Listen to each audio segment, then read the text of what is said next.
Hello everyone.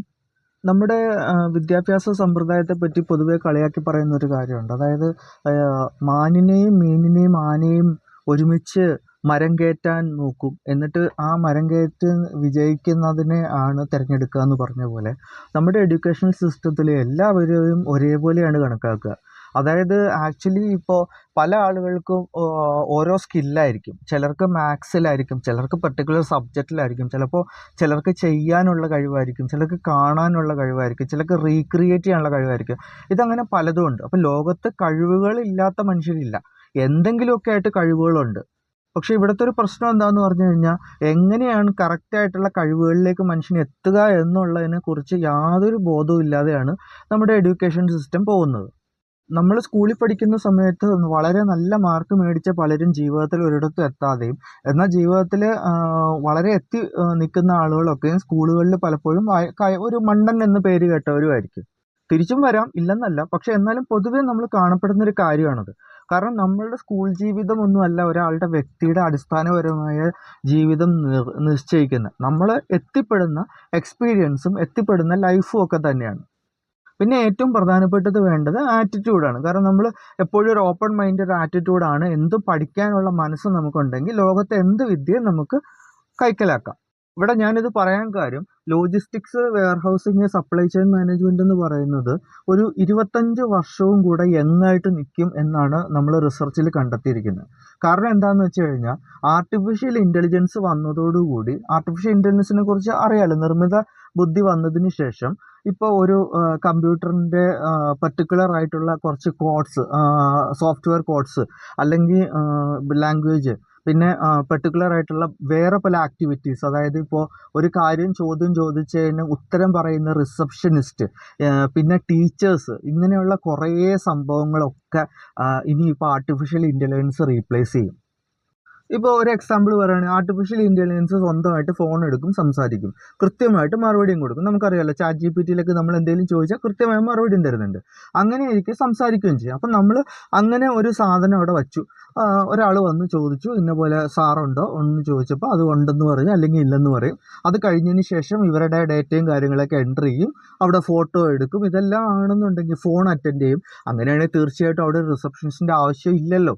ശരിക്കും പറഞ്ഞാൽ ആവശ്യമില്ല. അപ്പോൾ ആ ഒരു വൺ ടൈം ഇൻവെസ്റ്റ്മെൻറ്റ് കൊണ്ട് തന്നെ അവിടുന്ന് ആ റിസപ്ഷനിസ്റ്റ് ഒഴിവായിപ്പോയി. എന്താണ് അതിനകത്ത് തടസ്സം? അതുപോലെ സെക്യൂരിറ്റി സിസ്റ്റം, ആർട്ടിഫിഷ്യൽ ഇൻ്റലിജൻസ് വെച്ചിട്ട് നമുക്കിപ്പോൾ സീറ്റ് ബെൽറ്റ് ഉണ്ടോ ഇല്ലയോ എന്ന് പോലും ഒരു കറുത്ത ഷർട്ട് ഇട്ട ആൾ വണ്ടി ഓടിച്ചാൽ പോലും കൃത്യമായിട്ട് അറിയാൻ പറ്റുന്നുണ്ട്. അപ്പം ഇത് വളരെ ലോകം ഒരുപാട് മാറിക്കൊണ്ടിരിക്കുകയാണ്. പക്ഷേ ഇവിടെ നീ പറഞ്ഞ പോലെ logistics, warehousing, supply chain നമുക്കൊരു 25 ഇയേഴ്സ് എങ്ങായിരിക്കും എന്ന് പറയാൻ കാര്യം, ഇവിടെ നമുക്ക് റോബോട്ടിൻ്റെ സഹായമൊക്കെ നമ്മൾ മേടിക്കുന്നുണ്ട്. അതായത് ചില പർട്ടിക്കുലർ കാര്യങ്ങൾക്ക് കൺവെയർ, അതേപോലെ റോബോട്ട്സൊക്കെ നമ്മളെ ചില കാര്യങ്ങളിലൊക്കെ നമ്മളെ ഹെൽപ്പ് ചെയ്യുന്നുണ്ട്. പക്ഷെ അതിൻ്റെ കോസ്റ്റ് അതിന് നമുക്ക് ചിന്തിക്കുന്നതിനപ്പുറമാണ്. അതായത് മനുഷ്യനാണ് അപ്പോഴും ലാഭം. അല്ലാതെ ഒരു റോബോട്ടിനെ ഏൽപ്പിക്കാമെന്ന് വെച്ചാൽ, ഒരു 100 റോബോട്ടിനെ ഒരു വെയർ ഹൗസിലേക്ക് ഇട്ടിട്ട് ആ കോടിക്കണക്കിന് രൂപ ഇൻവെസ്റ്റ് ചെയ്ത് കഴിഞ്ഞാൽ അത് തിരിച്ചു കിട്ടാനുള്ള സമയം, റിട്ടേൺ ഓഫ് ഇൻവെസ്റ്റ്മെൻറ്റ് വളരെ കൂടുതലായിരിക്കും.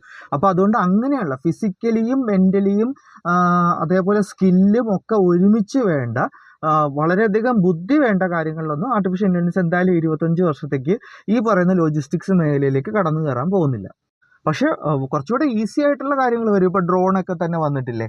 ഡ്രോണൊക്കെ അത്യാവശ്യം മെഡിസിൻസും കാര്യങ്ങളൊക്കെ ഇപ്പോൾ ആഫ്രിക്കൻ കൺട്രിയിൽ ഡ്രോണാണ് കൊണ്ട് കൊടുക്കുന്നത്. പിന്നെ അതേപോലെ റോബോട്ട്സ് ഒരു സ്ഥലത്തുനിന്ന് വേറൊരു സ്ഥലത്തേക്ക് റോഡിൻ്റെ സൈഡിലൂടെ പോയിട്ട് ആവശ്യമുള്ള സാധനങ്ങൾ ഡെലിവറി ചെയ്തിട്ട് വരുന്നുണ്ട്. അപ്പോൾ അതൊക്കെ സപ്ലൈ ചെയിനിലും ലോജിസ്റ്റിക്സിലൊക്കെ ഉണ്ടെങ്കിലും, ഈ പറയുന്ന കാര്യങ്ങൾ, അതായത് ഫിസിക്കലി കാര്യങ്ങൾ ചെയ്യണമെന്നുണ്ടെങ്കിൽ ഇപ്പോഴും ഹ്യൂമൻ ഇല്ലാണ്ട് തന്നെ പറ്റില്ല. കാരണം തീരുമാനങ്ങൾ എടുക്കുക എന്ന് പറയുന്നത് വളരെ ഒരു ഇമോഷണലും കൂടെ കണക്റ്റഡ് ആയിട്ടുള്ള ഒരു കാര്യമാണ്. ഇപ്പോൾ ഇമോഷൻസ് ആഡ് ചെയ്യാനായിട്ട് പറ്റാത്തടത്തോളം കാലവും ഫിസിക്കലി അത് ഇത്രയും കോസ്റ്റ്ലി ആയിട്ടുള്ളിടത്തോളം കാലം എന്തായാലും ആർട്ടിഫിഷ്യൽ ഇൻ്റലിജൻസ് കൊണ്ട് നമുക്ക് ലോജിസ്റ്റിക്സുകാരെന്തായാലും താൽക്കാലികമായിട്ട് പേടിക്കേണ്ട കാര്യമില്ല.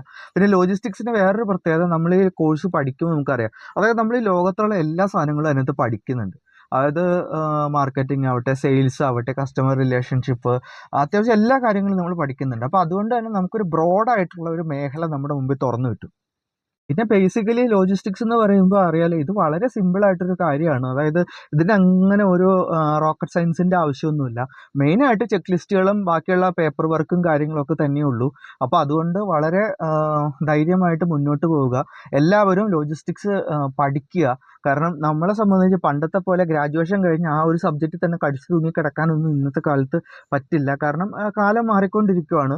നമ്മൾ നമ്മുടെ വൈവിധ്യമാർന്ന സ്കില്ലുകൾ ഇപ്പോൾ നാളെ ഇൻ കേസ് ഒരു 10 വർഷം കഴിഞ്ഞ് പുതിയൊരു സബ്ജക്റ്റും കൂടെ വരുവാണെങ്കിൽ തീർച്ചയായിട്ടും നമ്മൾ അതിന് പ്രിപ്പയർഡ് ആയിരിക്കണം.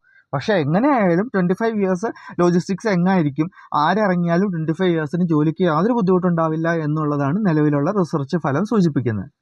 പിന്നെ logistics, warehouse, supply chain പഠിച്ചിട്ട് ഇന്ന് വരെ ജോലി കിട്ടാത്തവരാരുമില്ല. ഇനി അഥവാ അങ്ങനെ ജോലി കിട്ടാത്തവരുണ്ടെങ്കിൽ അതിൻ്റെ അർത്ഥം അവർ പഠിച്ചിട്ടില്ല എന്നല്ല, അവർക്ക് ആ പഠിപ്പിച്ച വ്യക്തി എങ്ങനെയാണ് ജോലി ചെയ്യേണ്ടത് അല്ലെങ്കിൽ കണ്ടെത്തേണ്ടതെന്നും കൂടെ പഠിപ്പിച്ച് കൊടുത്തിട്ടില്ല എന്ന് വേണം മനസ്സിലാക്കാൻ. നമ്മളെല്ലാവരും ഈ പ്ലേസ്മെന്റ് എന്ന് പറയുന്നുണ്ടല്ലോ. അപ്പോൾ ഈ പ്ലേസ്മെന്റ് എന്ന് പറയുന്നിടത്ത് ഒരാളുടെ കഴിവാണ് അവിടെ ഇല്ലാതാവുന്നത്. കാരണം ഒരു വ്യക്തിക്ക് ഒരു ജോലി മേടിച്ചു കൊടുക്കാനായിട്ട് വേറൊരാൾ ശ്രമിക്കുമ്പോൾ ആ വ്യക്തിയുടെ കഴിവ് അവിടെ നഷ്ടപ്പെടുവാണ്. എന്ന് വെച്ചാൽ പ്ലേസ്മെന്റ് സൗകര്യം നല്ലതാണോ അല്ലയോ എന്നുള്ളതല്ല ഞാൻ പറഞ്ഞു. പ്ലേസ്മെന്റ് എപ്പോഴും നല്ലത് തന്നെയാണ്. കാരണം ഒരു ഇനിഷ്യൽ ആയിട്ടുള്ള പുറത്തേക്ക് കിട്ടാനൊക്കെ ആയിട്ട് വളരെ നല്ലത് തന്നെയാണ്. പക്ഷേ എന്നാലും വ്യക്തിപരമായിട്ട് നമുക്കൊരു ധൈര്യം വേണം. നമുക്ക് ഫെയിലിയറിലൂടെയാണ് ധൈര്യം ഉണ്ടാവുള്ളൂ. നമ്മളൊരു ഇൻ്റർവ്യൂ അറ്റൻഡ് ചെയ്ത് നമ്മൾ തോറ്റുപോയി, 10 ഇൻ്റർവ്യൂ അറ്റൻഡ് ചെയ്ത് തോറ്റു പോകുമ്പോൾ എല്ലാവരും വിചാരിക്കും അവൻ നമുക്ക് മനസ്സ് മടുക്കുമെന്ന്. പക്ഷെ തിരിച്ചാണ്. 10 ഇൻ്റർവ്യൂ അറ്റൻഡ് ചെയ്യുമ്പോൾ അവിടെ മനസ്സ് മടുക്കുകയല്ല ചെയ്യുന്നത്. നമുക്ക് 11ാമത്തെ ഇൻ്റർവ്യൂ വരുമ്പോൾ നമുക്ക് കോൺഫിഡൻ്റ് ആയിട്ട് നമുക്ക് സംസാരിക്കാൻ പറ്റും. ലൈഫിൽ എപ്പോഴും നമുക്ക് ട്രാജഡീസ് എക്സ്പെക്റ്റ് ചെയ്യണം. എപ്പോഴും നമ്മൾ ഹിറ്റ് ബാക്ക് എക്സ്പെക്റ്റ് ചെയ്യണം. ഇന്നിപ്പോൾ നോക്കിയേ, സോഫ്റ്റ്വെയർ എഞ്ചിനീയേഴ്സ് ഭൂരിഭാഗം പേരുടെയും പെട്ടെന്ന് ജോലി നഷ്ടപ്പെടുവാണ്.